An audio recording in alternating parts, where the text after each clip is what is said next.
હા, કોઈકના માઇકનો અવાજ આવી રહ્યો છે. મારો છે હું હવે મ્યુટ થાઉં છું. ઓકે, હા, અનિલજી, આપનું મંતવ્ય આપશો.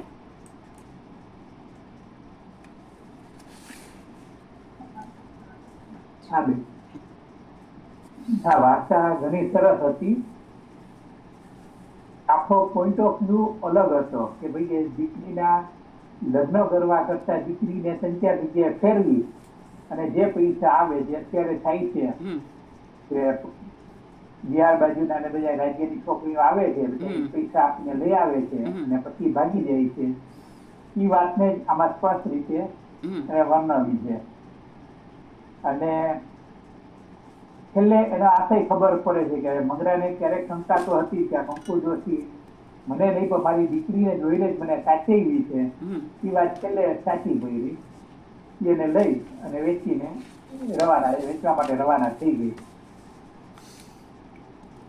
અને 12 મહિનાનું ભાડું ભરી આપ્યું કે તું તારી રીતે રહી જાય, હવે કમાઈને તારા પૈસા અને દીકરીને હું લઈ જાઉં છું. ક્યાં ગઈ શું એને ખબર નથી. એટલે હવે પછી જોઈ કઈ ન મોકલે તો આ કઈ કરી ન શકે. મને તો આટલો અંદાજ આવ્યો. એકદમ એક અલગ જ પહેલું કે આપણે જે વિચારતા હોઈએ કે આવી છોકરીઓ જે આવે સંસારમાં અને પછી અચાનક ત્યાંથી જતી રહે ઘરનો બધો સામાન ને બધું લઈને અને ઘરના લોકોની અંદરની જે લાગણી હોય તેનો દ્રોહ કરીને છે કરીને. પણ આ આપણે બીજા પોઈન્ટ ઓફ વ્યૂથી આ વાર્તા તમે કહ્યું એમ જોઈ કે જે છોકરીઓ આ પૃષ્ઠભૂમાંથી આવે છે એ કેવી હોય છે, ત્યાંના વિચાર શું હોય છે કે છોકરી ક્યાંક આવી 2-3 જગ્યાએ જાય તો પાછળ એના પેરેન્ટ્સ નહીં પણ જે વ્યક્તિ એને મોકલે છે એ વ્યક્તિનો આ એક બિઝનેસ છે, વ્યવસાય છે.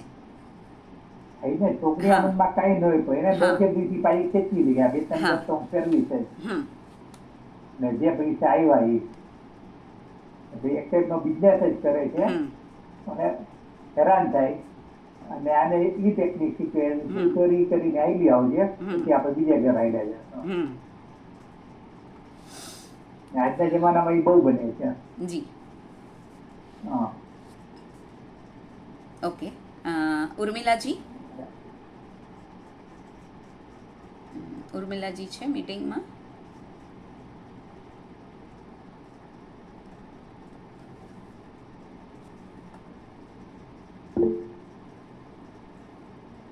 હા, ઓકે. ઉર્મિલાજી લાગતા નથી અંદર.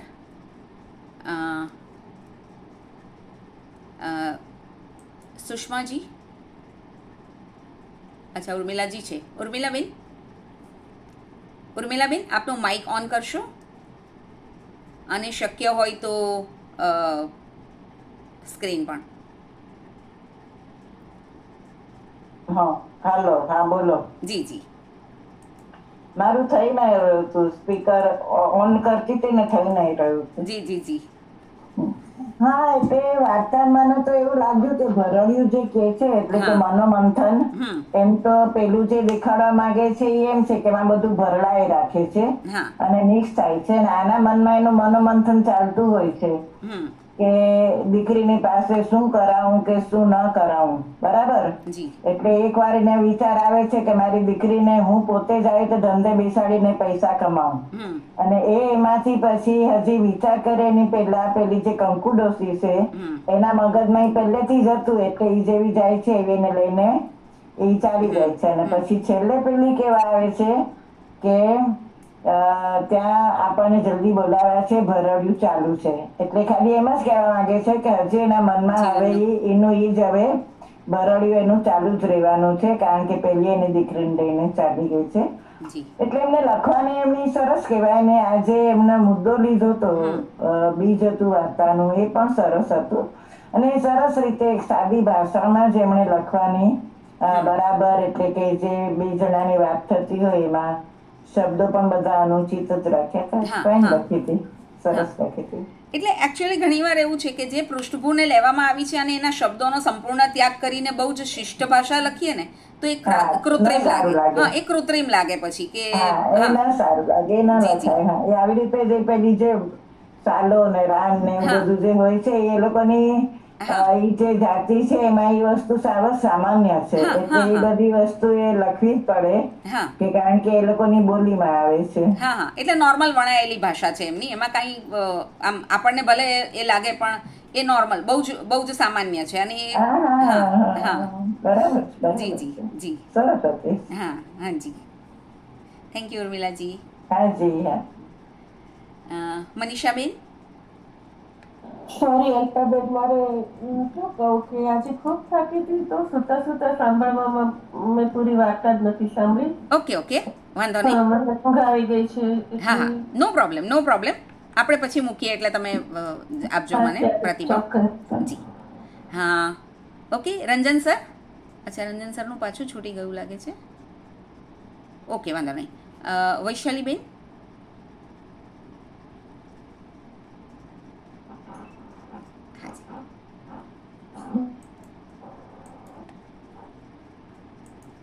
લેખમાં હોત તો સાચે એમના અત્યારે બહુ જ વખાણ કરવાનું મન થાય છે. એમણે બહુ જ સરસ રીતે વાર્તા લખી છે. એના જે રીતના તમે કીધું કે એ જે જગ્યા છે એના શબ્દોનો ઉલ્લેખ, અને સાચે એટલું બહુ એટલે આમ બહુ નોર્મલી જ કર્યો છે, એકદમ સરળતાથી એમણે લખી કાઢી છે વાર્તા. ઇવન તમે જ્યારે એને વાંચતા હતા ત્યારે એ શબ્દોના ઉચ્ચાર કે એનો જે ટોન હોવો જોઈએ એ વાક્યનો, એ પણ એ લાગતો હતો તમારા વાંચનમાં પણ, અને એટલે સાંભળવાની બહુ જ વધારે મજા આવી. વાર્તા એવી હતી કે એન્ડ થયો તો સ્પીચલેસ થઈ ગયું, પણ એ હતું કે એક મા તરીકે હજી એના મનમાં મનોમંથન તો ચાલે જ છે, શું કરું, મારી દીકરીને એક સારા ઘરે જ વળાવું. અને છેલ્લે સુધી એ જ વિચારે છે કે કંકુ કાકીએ તો કીધું હતું કે તું પોતાને સરખી રીતે સાચવ તો કદાચ તારો પણ નંબર લગાવી દઉં. કંકુ કાકીનો એક બિઝનેસ હતો, એની માને પોતાની જરૂર છે, પણ એ છેલ્લે પણ હજી એક વખત એ વિચારે છે કે 3 પડખા સેવ્યા તો એક વધારે શું વાંધો છે, મને પણ કોઈ સહારો મળી જશે, દીકરીને પણ આવી રીતે નહીં આપવી પડે. એટલે એ પણ એક બહુ સચોટ રીતે બતાવ્યું છે કે માનવ જીવનમાં ના જ ચાલે, એ ગમે એટલી હેરાન થતી હોય, અને તો પણ કંકુ કાકીના આટલા બધા કહેવા પછી પણ એને આખો દિવસ એ કામે પણ જાય છે તો પણ એના મનમાં એ જ વિચાર રહ્યા કરે છે કે શું કરું, શું ના કરું, એની દીકરીનું શું થશે, એને ક્યાંક બીજે કંઈક કોઈ કશું કરી દેશે, વધારે ક્યાંક બીજા લોકો એને હેરાન કરશે. એટલે એ માતૃત્વનું બતાવ્યું છે. વાર્તા સાથે બહુ જ સરસ હતી. અમારા બધા તરફથી તમને પ્લીઝ એક મેસેજ મેડમને કહી દઉં. ચોક્કસ. આ વિડીયો તો આપણો જશે જ એમને, આ તો મોકલીશ જ હું. Thank you વૈશાલીજી.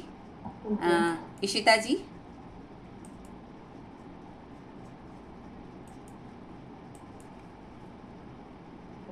Hello G.